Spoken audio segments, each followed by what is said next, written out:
All right, all welcome and apologies for the delay.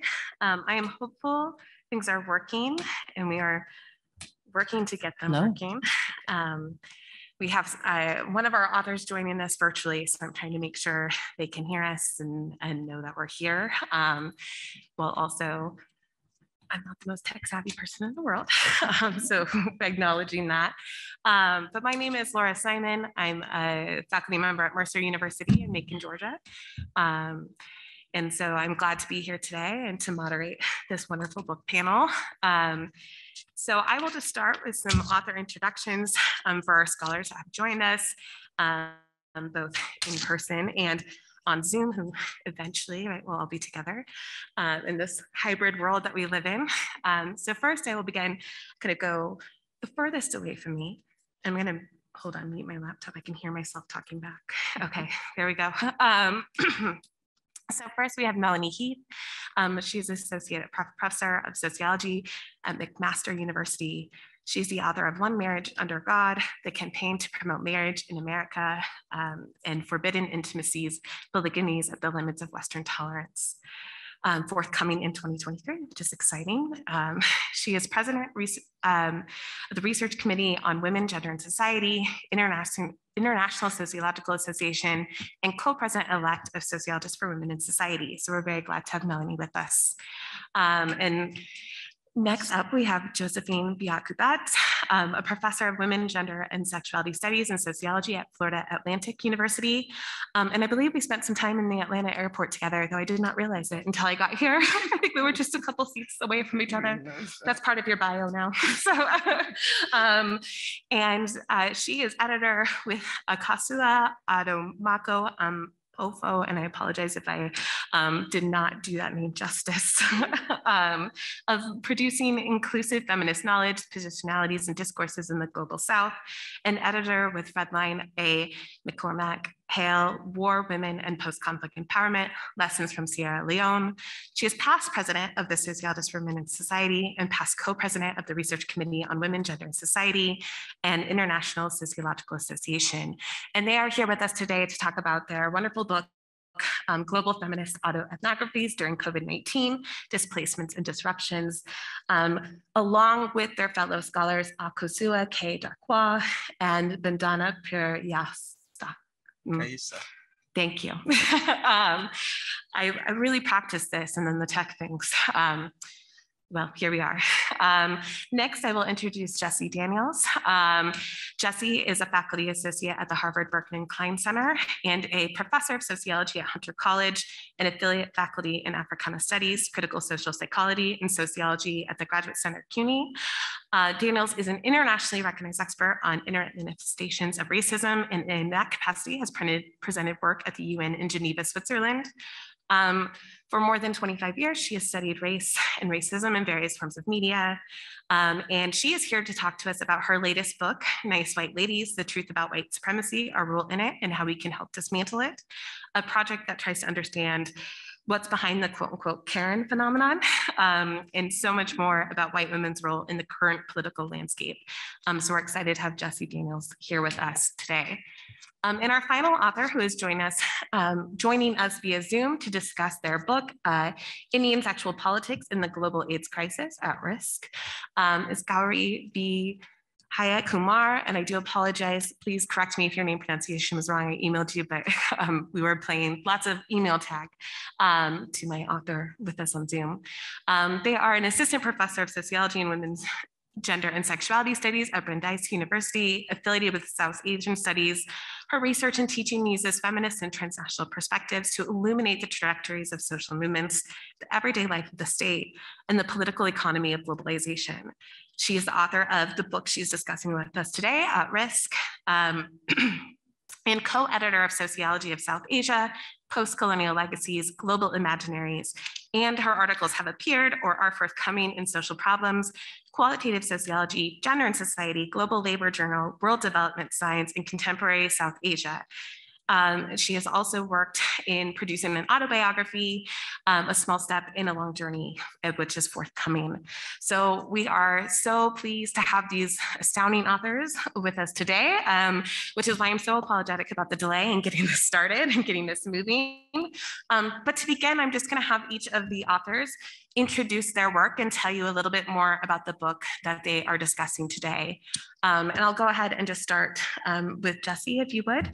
That would be wonderful. Thank you. Sure.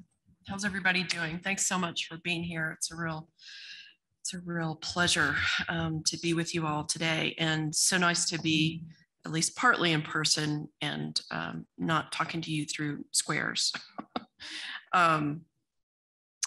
Right.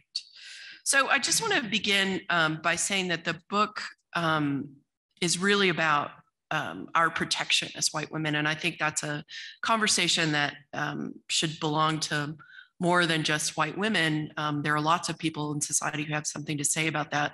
And part of what I've tried to do with this book is to bring in those voices as well as talk about my own story.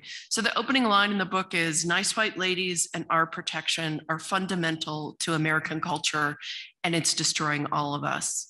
And part of what I mean by that is it's not only destroying other people that we call the police on, for example, but it's also destroying us in a way. There's a way in which white femininity and the way that we're socialized into it is corrosive, and corrosive for us personally. So I talk about some of that as well. And do you want me to go through these 4 questions? No, I will do them one by one, because that's beautiful. Thank you.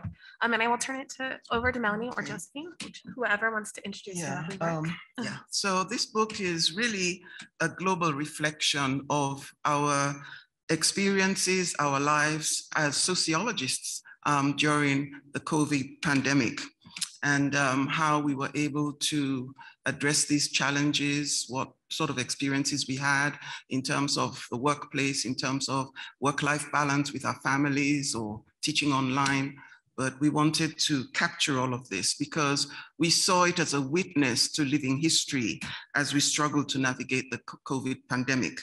And I think it's important to say that it came out of town hall meetings that we had in 2020 when COVID hit us. And as an organization, at that time, I was the president of SWS, and along with Barrett Katuna, who's the executive officer, we thought, our members were, having so many situations happening to them in their lives. And we wanted to see how we could assist as an organization. So we set up writing groups and town hall meetings on various issues. And one of the town hall meetings we had was to find out about how we could make this a global issue, a global feminist issue, and not just focusing on our own experiences within the US Academy, but what was happening to our sister colleagues in other parts of the world. And so we contacted our feminist global partners, our sister organizations, such as the ISA, RC32, Research Committee on Women, Gender and Society. We contacted our other networks and so on. And we came together and decided that perhaps we should put a book together, and we sent out a call for papers.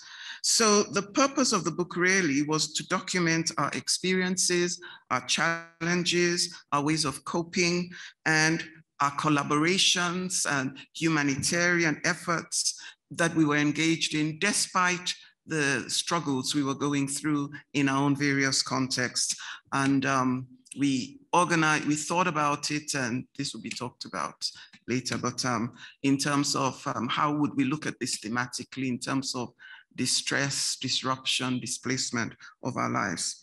And it was for us important that the contributing authors describe the context of their lives in terms of the relations of ruling in which they were embedded in their various contexts. And we also wanted to create a space for multiple conversations coming from different parts of the world based on the realities of these authors, and not necessarily based on,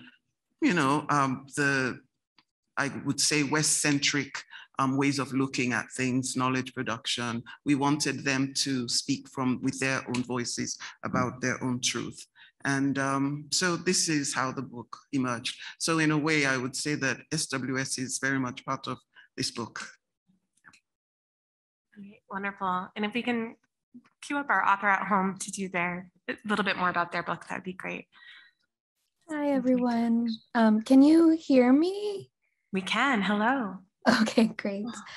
So I'm Gowri Vijayakumar. I'm so sorry that I can't be there in person. I have terrible FOMO. I actually had a baby 2 weeks ago today, so that's why I couldn't make it. But I'm really grateful to be able to participate over Zoom in this way, and I'm very honored to be in this distinguished company. So I'll just say a little bit about how I came to my book. And you don't want me to go through the other questions, right, Laura? Just the first one? Yeah. Okay. So I started to be interested in studying the AIDS epidemic in the mid-2000s when I was doing a research project in South Africa.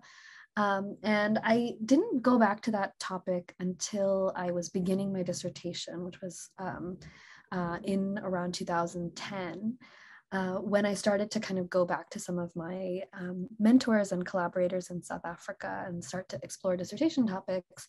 And one of the things that kind of immediately struck me was that nations are compared to each other in the field of pandemic management. So pandemics become a moment in which nations are compared in terms of their sexual cultures, in terms of their technocratic capacity, and in terms of their place in the world order. And we've seen that, of course, with COVID-19 as well. But what also was interesting to me about this kind of comparison of nations within the field of AIDS politics was that it had concrete effects for marginalized groups in India. And so as I started to kind of begin my dissertation research, I was really interested in what did the AIDS crisis mean for sex workers, sexual minorities, and transgender people and their social movements. And so that is what my book ended up being about. So I conducted fieldwork that was a combination of ethnographic kind of participant observation work with activist groups of sex workers and sexual minorities and trans people, as well as interviews. So I did in-depth interviews with both grassroots level activists, people who were involved in the AIDS response in India, people who were peer educators, people who were outreach workers, as well as people who were activists, leaders of NGOs and community-based organizations, and government officials. And what was kind of a surprise about this process of the book, and I'll probably say more because I'm saying too much already, was that India had become kind of a model of a certain kind of HIV prevention response. And so I particularly became interested in how the AIDS response became an occasion to compare India to other countries, and specifically to both kind of the idea of the West and the idea of Africa as sort of alternatives to the path that India took through the AIDS response. So, so this became kind of the backdrop to my book, and I'll stop there. Right. Well, thank you all authors for introducing your text and telling us a bit more. And congratulations to you on your little one, 2 weeks, my goodness. So our next question is related to how your book connects to gender or gender theory. And I'll go ahead and start with, how about we start with Melanie and Josephine here to talk a little bit more about their work and how it connects to gender and gender theory. Thank you. All right, so I would say that this book was connected to gender theory specifically in seeking to bring together feminist voices of people who are connected to academia or in academia to think about the impact of COVID-19 on gender relations from a global perspective. So as thinking about this in terms of autoethnographies, thinking about their own experiences, most of our authors are women identified, but not all. But there was definitely an overall current of feminism that sort of brought together all the different stories that sought to challenge ways of thinking in terms of just one type of narrative from the global north, but really bringing in various perspectives also from the global south. And so we embedded it in terms of, as Josie was saying, thinking about the relations of power using Dorothy Smith's very important concept to think about the ways that people who are situated differently and how COVID impacted them based on that, on their different situations, which is sort of bringing in the question that will be next in terms of intersectionality. But I think that one of the key things that many of our authors brought forward was just the ways that COVID has impacted their ability to be able to manage all the responsibilities in their lives.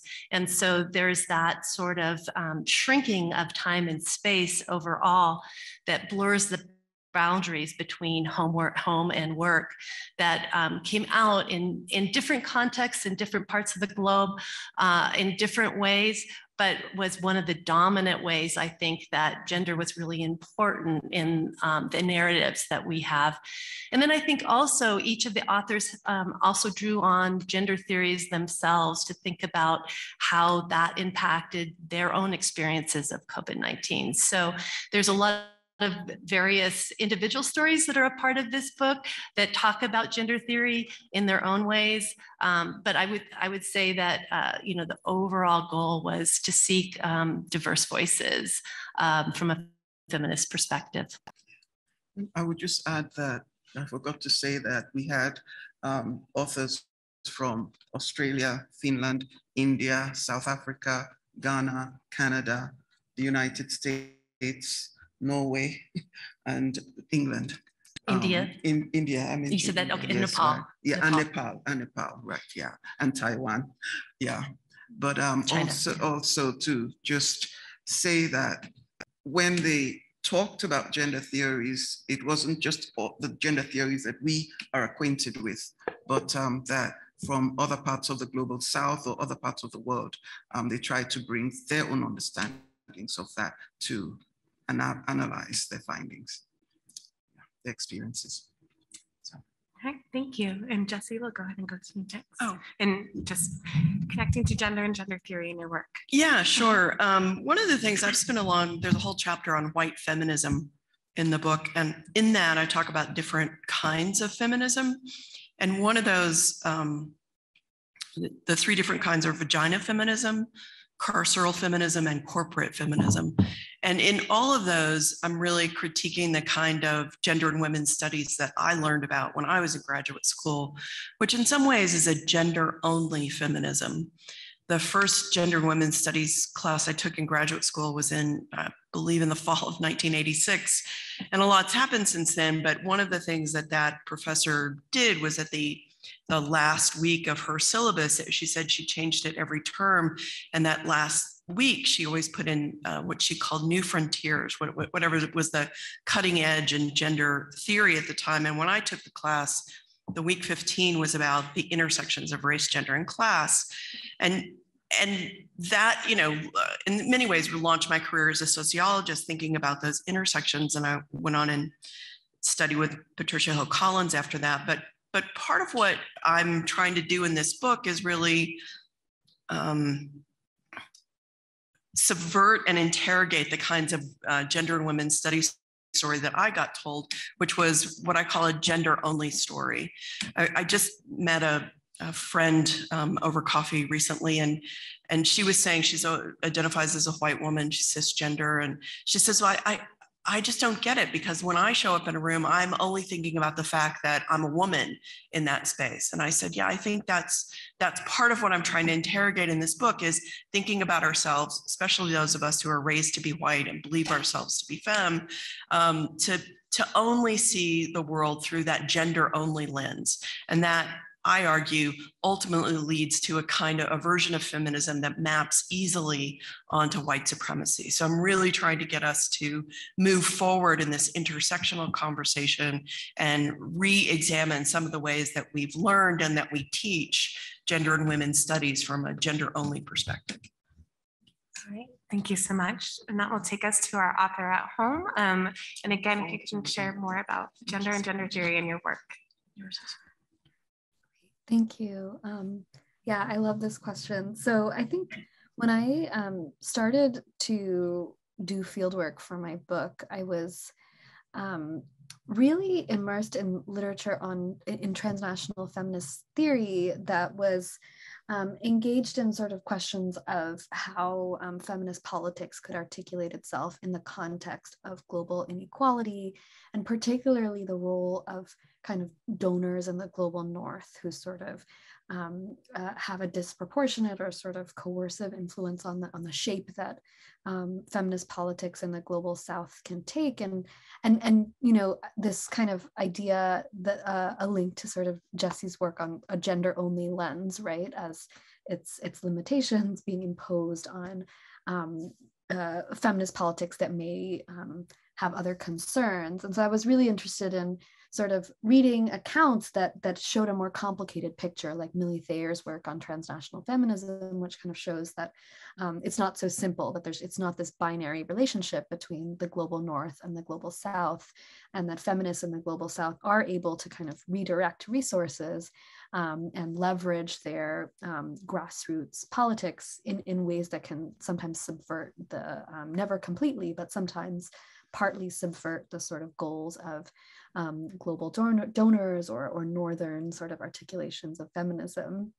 And so I was really looking for kind of a hopeful story in a way about how feminists in the global south can sort of upend these relationships. And it struck me that the stories of sex workers in the AIDS response was precisely an example of that. So sex worker activists were involved in a massive global donor effort. They were closely working with large corporate philanthropists like the Gates Foundation.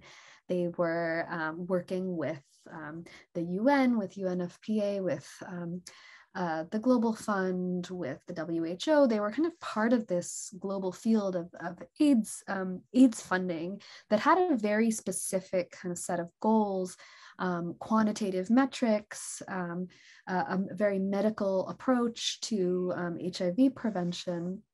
And yet, sex worker activists, as well as kind of sexual minority and transgender activists in different ways at different points in the story, were able to flip the script, and they were actually able to kind of politicize the AIDS response and say, you know, in order to prevent HIV, it's not enough to count how many condoms we're giving out or to make sure people are getting tested. We need to address issues like the criminalization of homosexuality, or the criminalization of sex work, or the livelihood concerns of sex workers. And so activist groups had actually been able to kind of challenge this philanthropic humanitarian establishment, and at times, you know, actually affect the ways that AIDS and HIV prevention were discussed at the level of global institutions.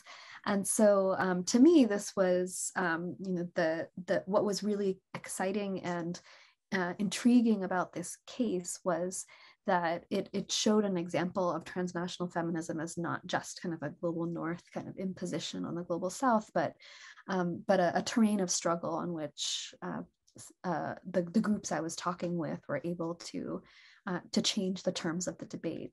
So I think that was one of the big contributions I saw out of my project. I think the other one, in sort of understanding India in relation to both kind of the idea of Africa and the idea of the West within AIDS discourses, again, what I hope to do is upend the global North and global South binary in a different way, which is sort of show how you know, both of these sort of sets of relations are key to understanding how the Indian nation state sort of asserts itself globally, and then how that affects local politics as well. All right, wonderful. And if you would just kind of, I think you're already speaking to this a little bit, but our next question is about those intersections that informed your book and your work. So I'd love to start with you and hear how you've kind of built upon that. Mm-hmm. Sure. So I think one of the things that was also so exciting to me about this writing this book is that it sort of opened up for me an opportunity to think about intersections of different kinds. And in studying sex work and in studying the making of the transgender category in India and various other categories that are used within this kind of rubric of sexual minorities in India, as well as in Kenya, which is where I did my fieldwork for the last chapter of my book. So I was able to kind of study all of these processes of identity making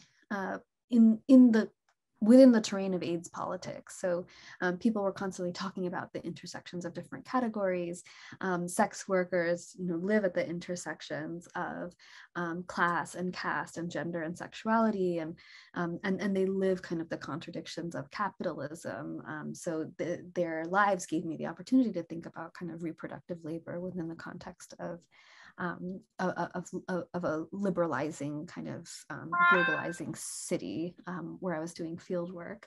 But the other thing I just wanted to say that I think came through in the process of doing this project was that I came to see intersectionality as kind of an active process of political struggle. So the groups I was studying who were getting funding from HIV prevention donors were making active decisions about how to position themselves, kind of what intersectionality meant to them. So, and I have an article that kind of spins off on this insight. So there were different sex worker groups I studied, and some of them, really thought of themselves as working at the intersection of sort of gender and class, right? They saw themselves as workers and women workers particularly. And others kind of saw themselves more from the lens of gender. So, so they saw themselves as women, kind of wronged women, but not necessarily as workers. And they kind of rejected the term sex work and preferred to just identify as women. And so, and that informed the kinds of alliances that organizations made. So, so the former organization I just mentioned kind of had alliances with Dalit groups, with kind of workers groups, with trade unions. And the latter group was more kind of connected with women's groups or philanthropists who worked on women's empowerment. So this process of kind of defining what a sex worker is was itself kind of a process of making sense of these identity categories. And it was, there was this space of articulation where the relevant intersections were kind of worked out in the process of alliance building. And so I think that was something that became really clear to me as I saw the differences between different groups that I studied and helped me to see intersectionality as this kind of process of political struggle and not just a kind of static overlap of categories, which is something that I think sometimes can be like an understanding of intersectionality. So I'll stop with that. Thank you so much. And I will go to Melanie and Josephine. So what intersections inform your book? So I'll take that one, and then I think Jessie can add in as she needs to. So I think intersectionality was really key to this project in the way that we conceptualized it. Not only thinking about the ways that race, class, sexuality, and gender structure experiences, the people's experiences of COVID, particularly in academia, thinking about precarious work in academia, the ways that students are experiencing it, precarity at the student level. There were so many different ways that these intersections were meaningful. At the same time, the intersection, thinking about the differences between the global north and the global south were also key to thinking about the ways that intersectionality works differently in different kinds of contexts. So we wanted to be very sensitive to the ways that people brought their own knowledge systems to their experiences of COVID-19. And that was a real goal of the book, was to incorporate people's voices in terms of their own experiences, and then think through the different kinds of power systems that in different countries, in different contexts, that ultimately shape experiences. So bringing those voices together, I think, provides a very powerful look at the ways that intersectionality ultimately provides different contexts for how people are experiencing the pandemic. Sometimes, in positive ways in the global South, sometimes in negative ways, sometimes in negative ways in the global North.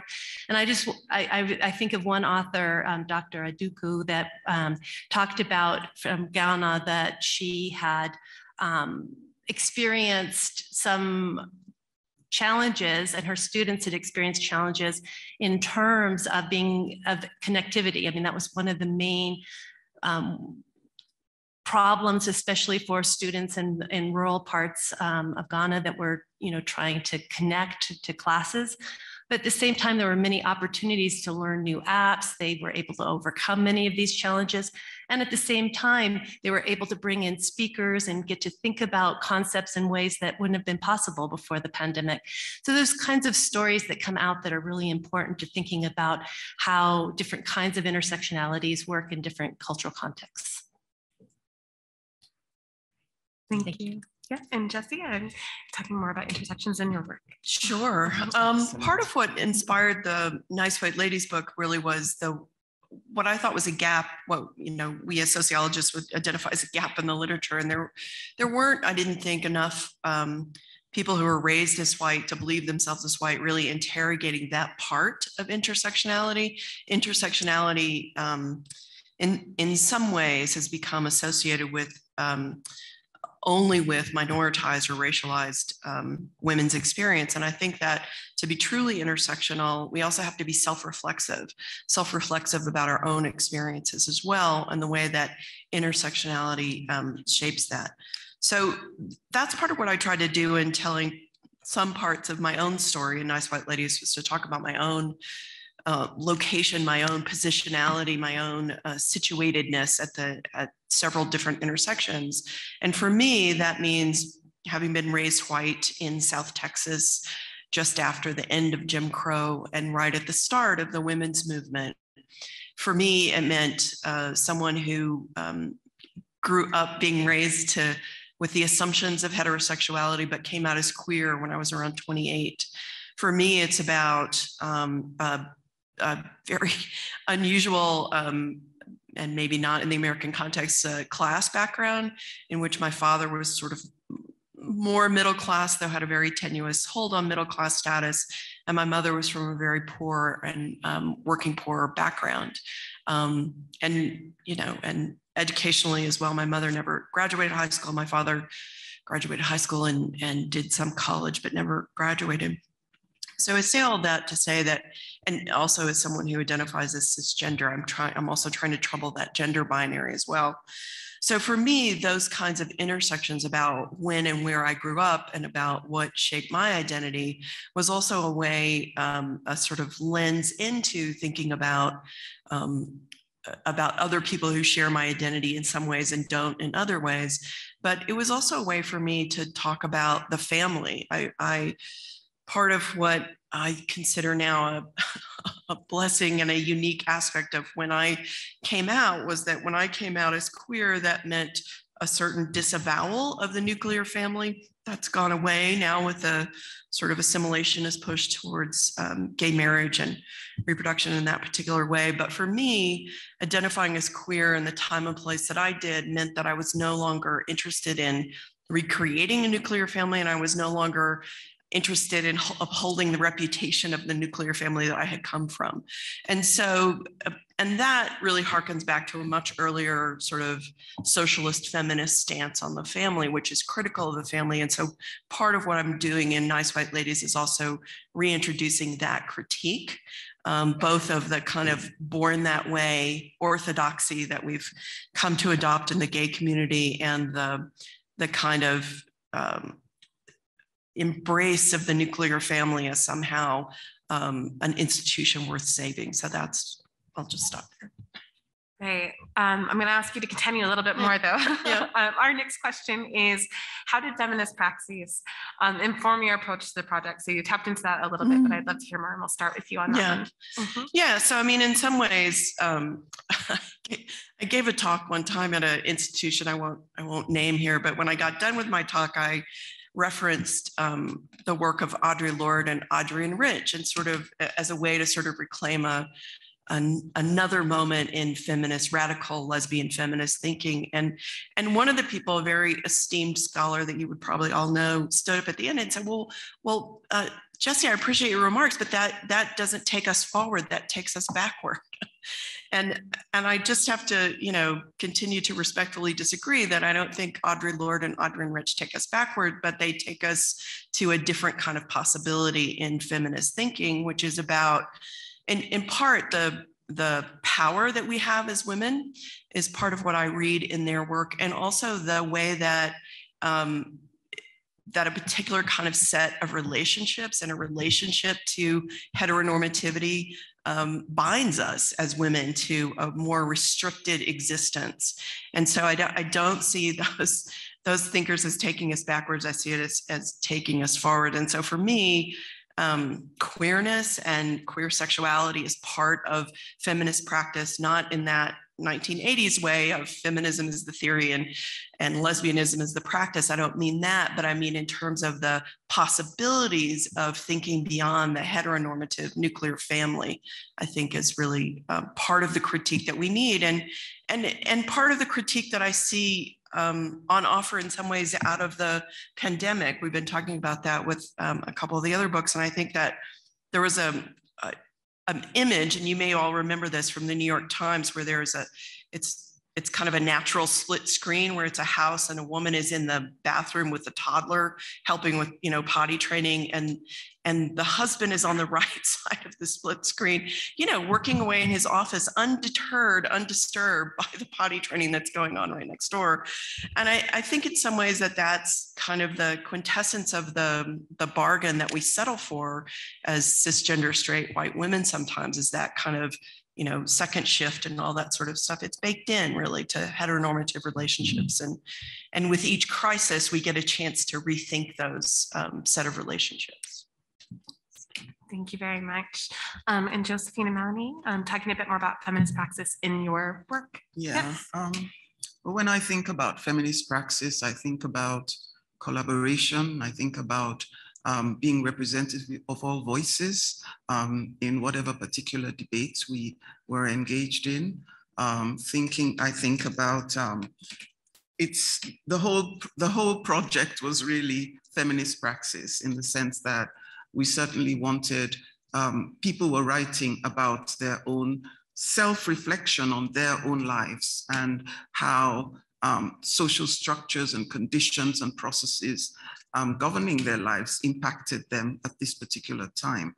So we were very sensitive to those sorts of issues, issues of intersectionality, race, gender, class, and taking into account that we were looking at people from different we were having, papers from different parts of the world. And so it wasn't just a question of race, gender, class, but also ethnicity, caste, religion, nation state, and all those sorts of things had to come into it. We also encourage issues of inclusion, making sure that we were inclusive of all these different aspects of people's lives. And really, when we think about feminist praxis, we're also thinking about how how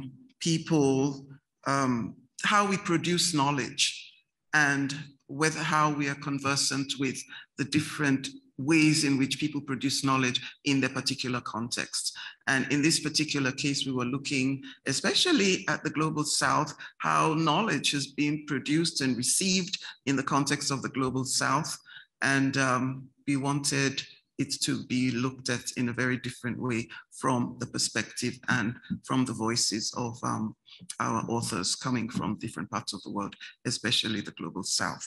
So in that sense, we were very sensitive to all those issues in informing our authors about what we were looking for. I mean, there was no pressure, but we did provide some guidelines so they were sensitive to those issues and they could speak for it from their own perspective and their own point of view. I think that's about it, really. Yeah, also, yeah, issues of course, gender identities. That also was part of that too. I would just say, I would add to that, that for me, working together with the editors of this book and then with the authors was really kind of saved me in a way during a very difficult period of my life. COVID hit. I have an international relationship and I ended up by myself in my condo in Toronto and my dog had just died. And so I was just, stuck inside and very, very isolated and scared, really. And so the process of bringing all these voices together, in some ways, for me, the working together with the editors and the authors really was a wonderful. It nourished my need for connection, and so I think that's also very important in considering feminist practice. Yeah, and we'll talk about that too in question 6. Oh, sorry. Yeah. Wonderful. And we'll go to Gowri at home now to share a little bit more about feminist praxis in your work. Thank you, Melanie, for sharing that. I think it's really nice to just hear about sort of what books mean for our personal lives and where they enter into our lives as part of feminist practice. So I think for me too, because this book began as my dissertation, it changed me. The process of writing it changed me. I'm a different researcher now than I was when I started. And one of the things that I sort of learned to do in the process of working on this book was how to collaborate with activists. And so in the process of doing this research, I sort of developed relationships with organizations that became kind of more long-term friendships and projects that we were working on together while I was doing the research for my dissertation. I also worked on some research projects that were underway by sex worker activist groups, and sort of was able to support their work in that way. And that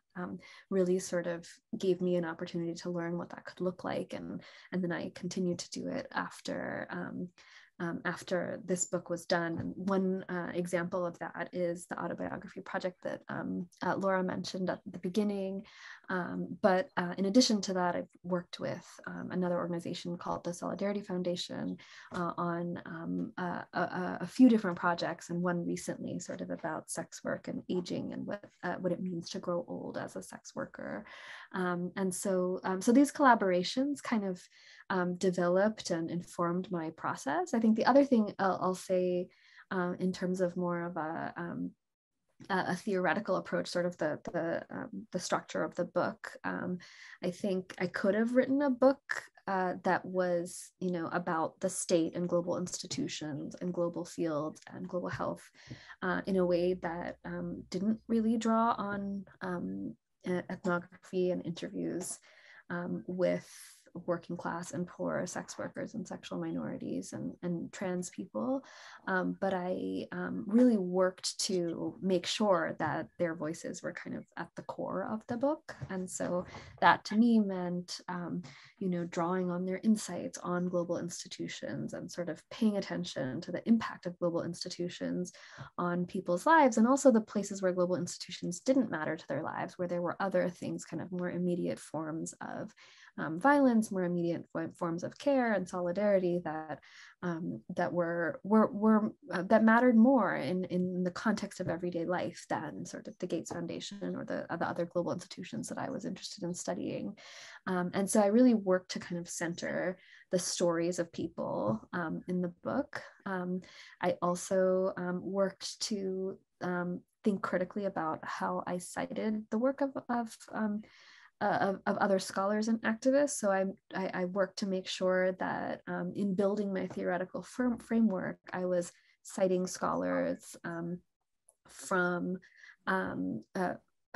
who were activists as well as scholars. I was citing Dalit scholars and queer scholars, and I was citing scholars who were based in India, where I was doing research, and not just sort of using the case that I was studying to sort of speak to debates in North American sociology, because I saw that also as kind of part of feminist praxis, is making sure that I was citing the work that was informing my thinking at every level, and learning from the activists that I was working with. So, in the space of activism that I was in, I also learned a lot about allyship, right? What it means to be an ally, and how to kind of play that out in through personal relationships as well as through academic research. And I learned from other activists who were kind of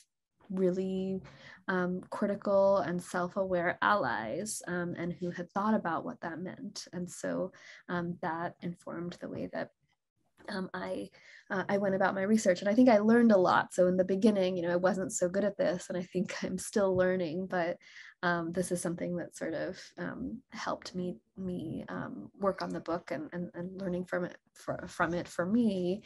And I think, for me, it's like a long-term journey of understanding what feminist praxis and research is.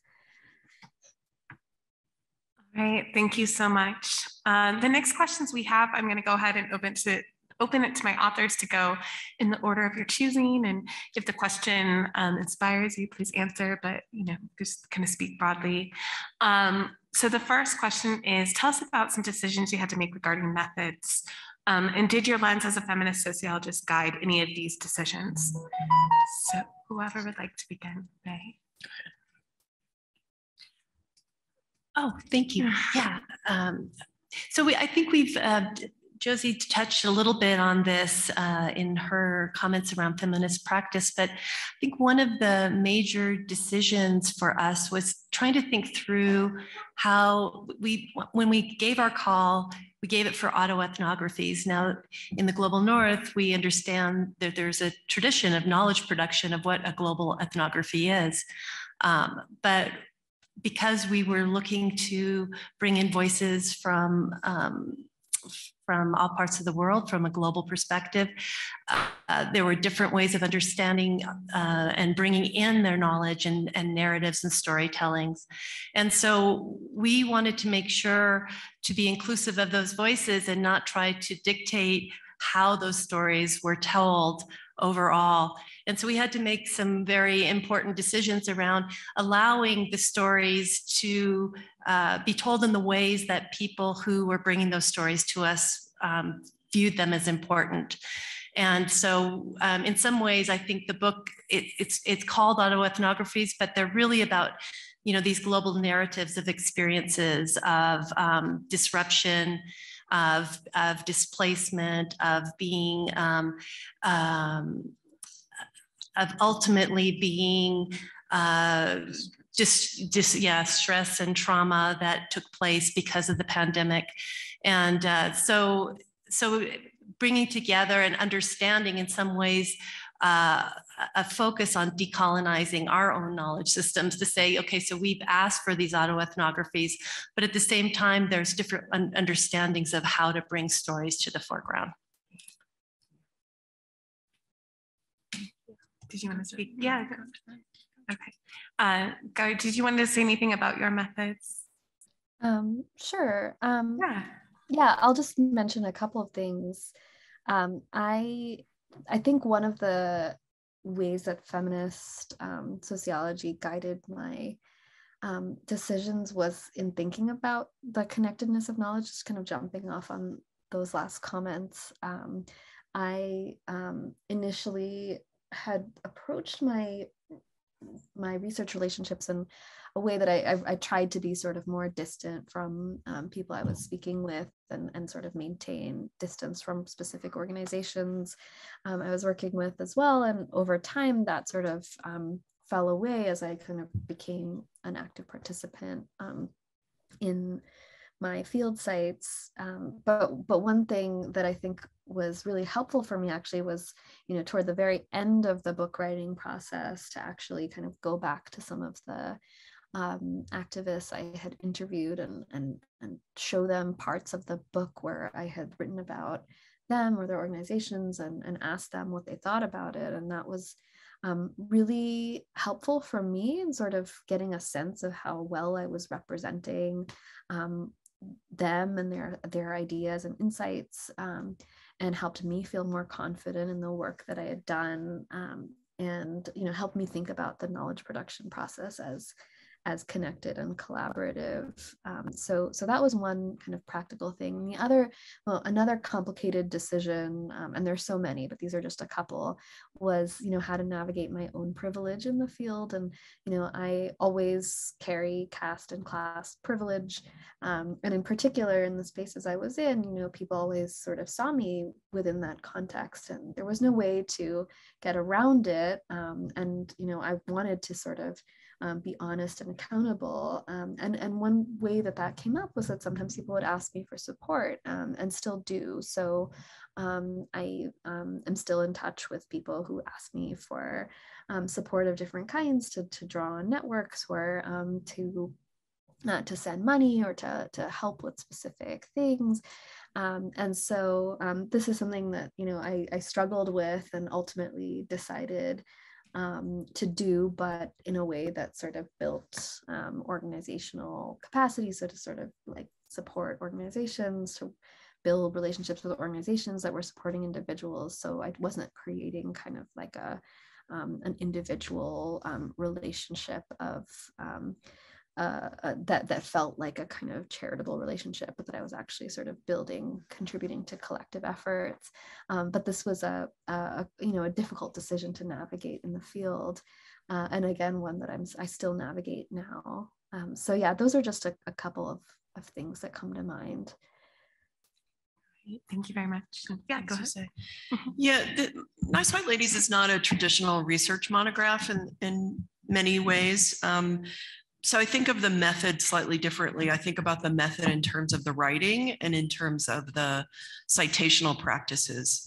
When I mentioned that postdoc I did with Pat Collins, and we were at that time reading books together like Diana Fuss's Inside Out, the sort of high theory. And I was early career at the time and trying to decide how to change my dissertation into a book, and was playing around with the idea of doing something that was very high theory. And Pat Collins, in her infinite wisdom, said to me, "Don't do that." She said, "You want a book that's going to last, and you want to write for a smart undergraduate reader." And that turned out to be, among other advice that she gave me, really excellent advice. And I've done that throughout my career, tried to write in a more accessible way. I was fortunate this time to get a trade press contract, and so the editing is much more intensive than it is for most scholarly monographs, and I learned a lot in that process. And the way that I pitched this book, and I think as it turned out, it's still true, that it's partly sociology, it's partly memoir, and it's partly self-help. So it's a real mix of genres, but all throughout I try to gear it towards an educated reader, but not a specialist. So that's part of the method. And I think of that very much as rooted in the Black feminist tradition. The other thing I did was for this book, I wrote discursive notes, which are basically, I mean, I had a lot of fun doing them actually. It's just sort of an intellectual history of each chapter. And I've had several people, mostly scholars, who've gone, you know, I really enjoyed reading your discursive notes. And it's like, yes, this is for the very much the geek among us. But part of what I try to do was anchor those citations in the work of Black women. So very much in the tradition of cite Black women. If you read the discursive notes for the book, I think that comes through. Right. Wonderful. And just a quick note, we will leave the final 20 minutes for questions from our audience. So I'm only going to do one more question for us today, so we have time for that. But with that, and Jessie, you just spoke to this a little bit, so perhaps I'll start with you here, if you would like. Who are some of the audience of this book, and how do you see them using this in their works of fields, disciplines, or courses, for example? Yeah, I mean, you know, obviously the book at one level is for people like me, other nice white ladies who are trying to learn and do better.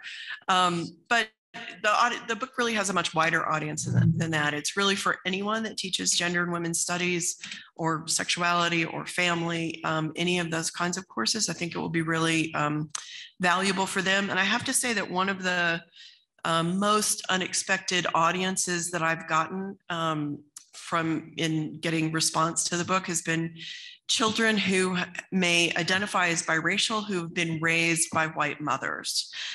So a friend and colleague who identifies as Black, but was raised by a white mother, invited his mother to one of my talks. And she was like, am I a nice white lady? He said, well, there are elements. Anyway, so the book has a much broader audience than you might think just from the title. Wonderful, thank you. And Josephine, Melanie. Okay.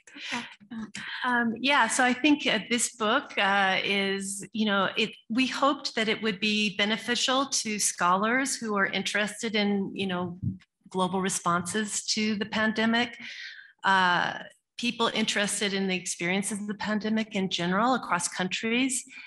I think that there's use for this in terms of methods, you know, and thinking about how methods are important in gathering together voices and thinking through what is autoethnography and how is it used.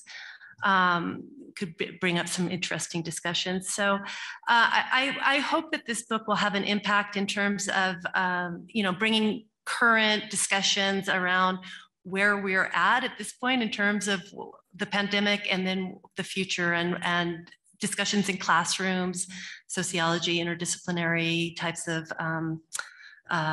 programs, family, race, sexuality, all of those. I think that the book brings elements of that would be interesting for discussion. And I would also add just the comparative aspect of, you know, methods so that students or researchers can think about things in a different way beyond what we usually are taught within, say, qualitative methods, oral histories, and so on, because the methodology we've used is more comparative. And so I think that would be helpful too. Yeah. Thank you. And Gowri, how about you? What about the audience for your book? Yeah, I think for me, the audience of the book sort of changed between when I was working on it and when it came out, because COVID hit us right in the middle of my process of finishing the book. Like I think I basically the last year of writing the book, kind of when I was doing copy edits and reviewing proofs were during lockdown periods. In fact, I had COVID 2 times, and actually both times I had COVID, I had COVID when I had like major deadlines for the book, which was awful.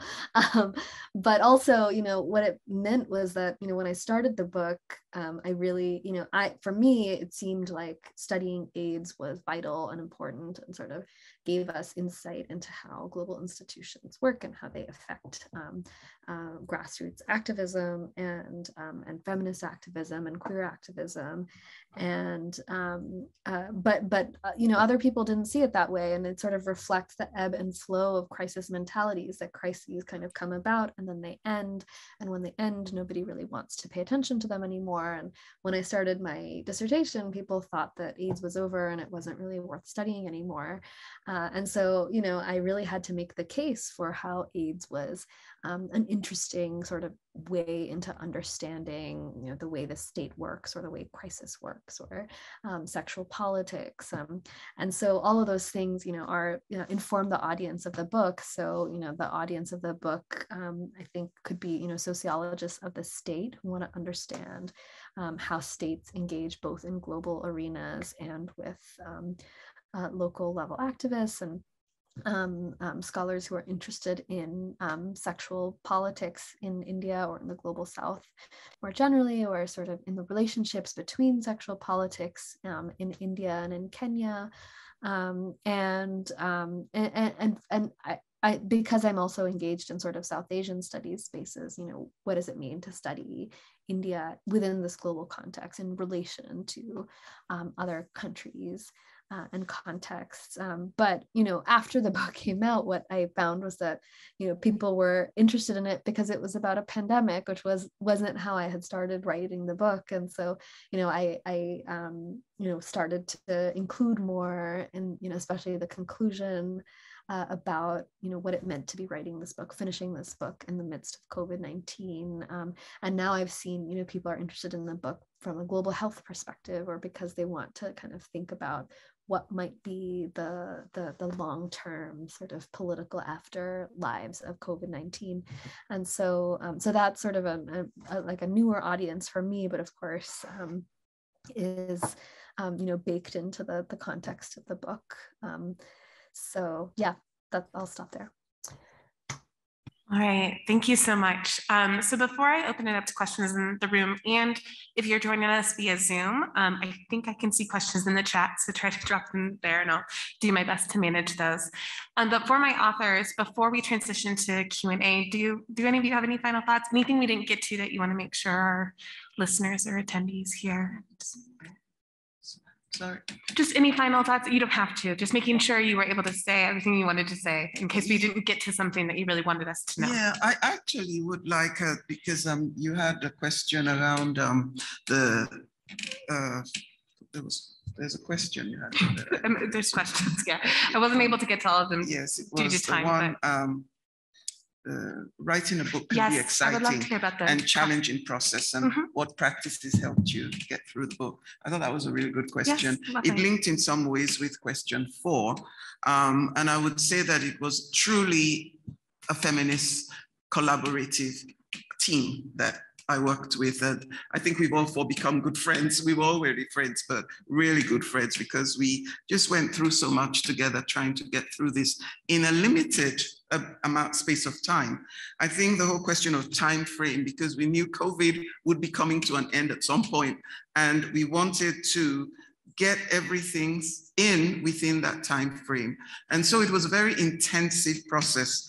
And the authors also really cooperated with us very well, because we would say, well, you need to do this and this and this, or to think about this. And, you have to do this within the next few days. And they did it and they sent it back to us. We conceptualized the themes together, the thematic structure of the book, over several conversations, and we met on a regular basis. We assigned tasks to each other, and we had to meet those within that time. And then we also took account of the particular challenges each of us were going through at the time, and we made allowances for that in how we apportioned the work or gave support to each other. And we also worked very closely with the authors as well, who were very much part of the editing process. We edited, sent it to them. They, whether they agreed or they didn't agree, but we worked very closely together in a very collaborative way. And because at each point of the process, our own positionality, our own standpoint, as well as that of the authors, was very important in bringing the book together. Yes, thank you. And if either of my other authors want to speak to just the book process, as he's saying at this time, Gowri at home, if you have anything you want to add about kind of the book writing process, be happy to listen.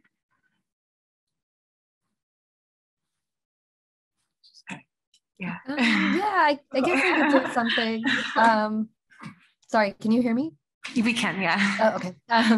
Yeah, I guess I could say something. Yeah, I think hearing that is really, it's interesting, like, working on a collaborative project sort of allows so much, allows a project to be so sustaining, and, working on a dissertation into book is sort of, an incredibly isolating process. It doesn't have that kind of forms of sustenance built into it. And so I think for me, one of the things that made it possible to get through it was sort of building those things in, both kind of being in touch with people in the field, going back to the field, going back to talk to people, sort of, developing my ideas in conversation with people, checking back in to understand whether, if I was getting things right.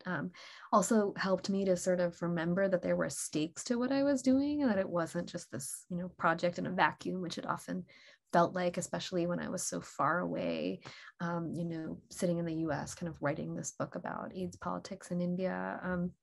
Also finding intellectual communities closer to where I was that sort of helped me to feel connected. But I think without those, I wouldn't have been able to finish the book.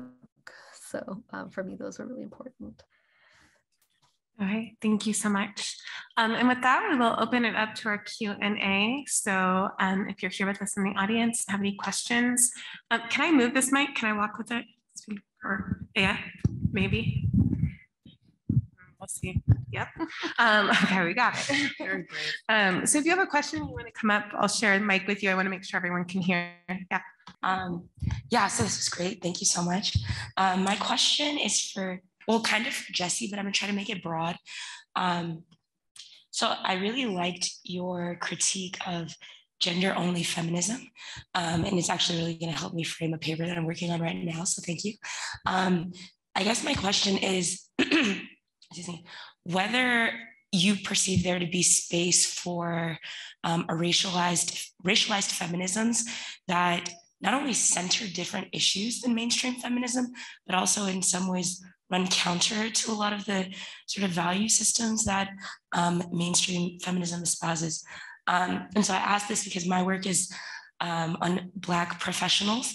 And I also wrote down your quote, which I love: heteronormativity binds us as women to a more restrictive existence.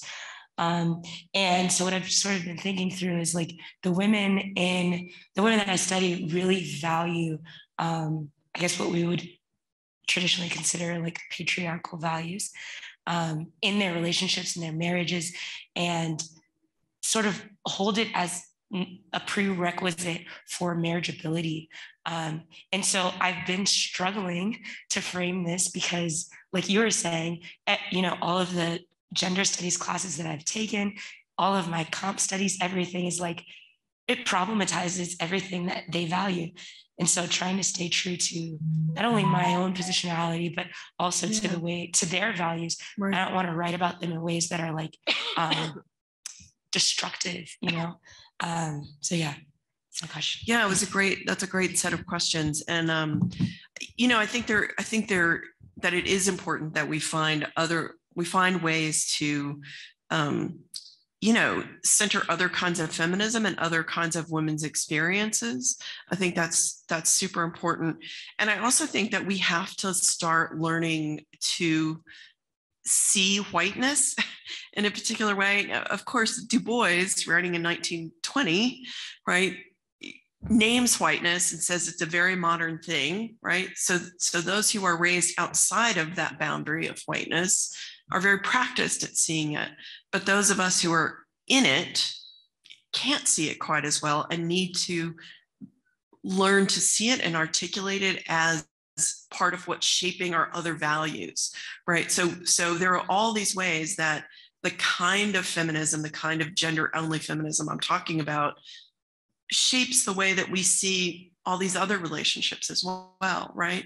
So I think you're absolutely right that there has to be a way to think about feminism in a way that really decolonizes those other terms, and those other ways of those other relationships. So to your work, I think it's possible to both take the women that you're studying at face value for what they're saying, right? Saying these are our values, but also find ways to critique that as well. I mean, I think that's part of the self-reflexive part of feminism that's valuable and that we need to hold on to. So I hope that got to your question a little bit. I'm happy to talk to you afterward about it more.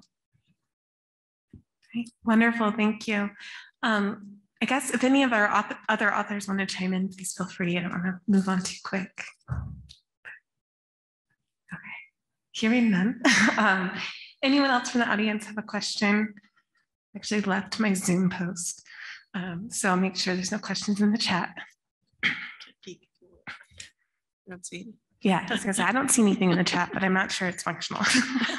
Is there anything in the chat to the back to my text? Okay, just making sure. Any other questions? Okay, yeah. Okay, well, I will come to you. I just wanted an excuse to walk around. That's really what's happening. Yeah, I just want to make sure that when questions are asked, everyone can hear. Sometimes it's hard in spaces like this. So here you are. Okay, so this is not a super articulated question. It's more a curiosity. I would like to hear why the choices of these titles. So why the choice of risk and why the choice of nice white lady and not something else. So I was just curious to see what that process is, because I found out throughout the years that you can learn a lot about the process, particular things about the book, why the author settles on something. And I know we have to make it brief. So however you can summarize that process, that would be great. Thank you. Thank you so much. And yeah, Gowri at home, if you want to talk a little bit more about your selection of kind of the risk title, that'd be great. We'll start with you. Yeah, that's a great question. I really struggled with the title of this book. I think my first title, the title of my dissertation was Viral Politics, which I thought kind of centered the fact that I was looking at, a virus, but also the kind of the politics were shifting and mutating in different contexts and sort of speaking back to global institutions. And then as I sort of began to focus more in rewriting the dissertation as a book on kind of theories of the state and understanding how the state responds to crisis and how that affects social movements, I changed the title to States of Crisis. So that was kind of the title for a while. And I came up with At Risk kind of toward the end of the process. And I think the reason I ended up with that one is that I felt like it was the most kind of open. It sort of resonated with both, the category in which people I was studying were placed. So there were basically two at-risk categories that were kind of the centerpiece of the AIDS response in India. Men who have sex with men was one category, and female sex workers was the other category. Over time, these categories got reimagined and sort of pushed in new directions. Those names themselves were challenged. But these groups were considered to be at risk. IV drug users were also part of that, but they weren't as central to the way the state understood HIV. So the book is about how these groups sort of took at-risk categorization and transformed it, but also sort of implies the sort of relationship between the nation's risk, right? So these groups became symbolic of the nation at risk, and that kind of forced the state to contend with its own contradictions. And so for me, I think that phrase at risk kind of captured a lot, but was also a little bit more open-ended and intriguing, sort of asked questions rather than kind of trying to wrap everything up really neatly as sort of the capturing everything about the theoretical contribution in the title. So so I ended up with that one, but I think, you know, I could just as well have had any of the other titles I came up with along the way. So yeah, and it was a complicated process that just involved me like asking everybody I know what they thought was the best title. Yeah, and on mine, you know, I had a blog series. Joe Fagan and I have a blog called Racism Review, and like 2014 or so, I started doing a blog series called The Trouble with White Women and White Feminism. And then when it came time to do this book, I thought of calling it that. And then somebody else had a book with that same title. And so I was like, okay, can't be that. So then I proposed calling it Undoing White Womanhood, and the people at Seal Press didn't like that. And they proposed actually Nice White Ladies. And I've come to appreciate it, partly because it's a little bit of a riff on the Nice White Parents podcast, which if you haven't listened to that, I highly recommend it. But it's also, I've taken to introducing the book as the book title as a kind of play on words, in which I'm calling into question all three of these things, nice, white, and lady, and trying to challenge all of those. So yeah, from a trade press perspective, it's all about what moves books. So this one was deemed to be the one most sellable. Wonderful. And I don't know, Melanie or Josephine, if you have anything about maybe the emphasis of displacements and disruptions, or. I mean, I would say the title is just descriptive of what the goals of the book were. Really, I think the one question I think we had was whether to include autoethnographies in the title, but we'd already sort of proposed it, and it seemed important to include it in the end. So. Wonderful. And I will just speak to that as someone who teaches primarily undergraduates at a liberal arts college. They're always, what is an autoethnography? How can that be research? And so it's actually beautiful because that helps people like me find texts, right, that are going to work that we can pull into undergrad classes and introduce them. And that's why we have the global, there to show that we need to think about it, how we define that in a broader way. Yeah. Wonderful. Well, I know we are nearing time and I don't want to run us over, so I can honor and respect your time. So thank you all for being here with us today. Thank you, authors, and for your patience and the tech. And I also want to shout out the tech help towards the back, because I didn't know what I was doing. So gratitude to them. Appreciate it very much. It was a lot of last minute, here's the thing. So thank you for joining us. And yes, just so grateful to have your words in our lives. And I appreciate all of you. Thank you.